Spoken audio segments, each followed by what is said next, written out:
Bonjour à tous et bienvenue dans les ateliers de Mike. Cette quatrième vidéo dans l'atelier d'échecs pour vous présenter la tour. Alors aujourd'hui nous allons voir la prise et le déplacement. Et bonne nouvelle, c'est la même chose. Donc pas d'exception pour la tour. Elle se déplace de la même manière qu'elle prend les pions. Alors la tour se déplace de manière horizontale et verticale. Et en plus de ça, contrairement au pion, elle se déplace du nombre de cases qu'elle souhaite. Donc, c'est-à-dire que si j'ai ma tour ici, je pourrais déplacer ma tour de manière horizontale ici, ici, ou bien même ici, ici aussi, et la prise. Exactement de la même manière dont elle se déplace. Vous voyez, c'est pas bien compliqué, c'est très simple.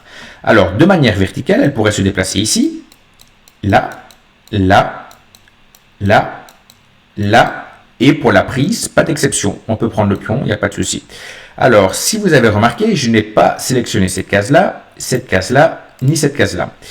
Pour la simple et bonne raison que je vous avais expliqué dans une vidéo précédente qu'il y a seulement le cavalier qui peut se déplacer au-dessus d'un pion. Et la tour n'étant pas un cavalier, elle ne peut pas se rendre sur ces cases-là. Si vous voulez malgré tout aller sur ces cases-là, il y a une solution. Il faut le faire en deux temps. C'est-à-dire qu'on prend le pion, on laisse l'adversaire jouer quelque chose, et ensuite on peut aller sur une de ces cases-là. Mais pas en une fois en tout cas.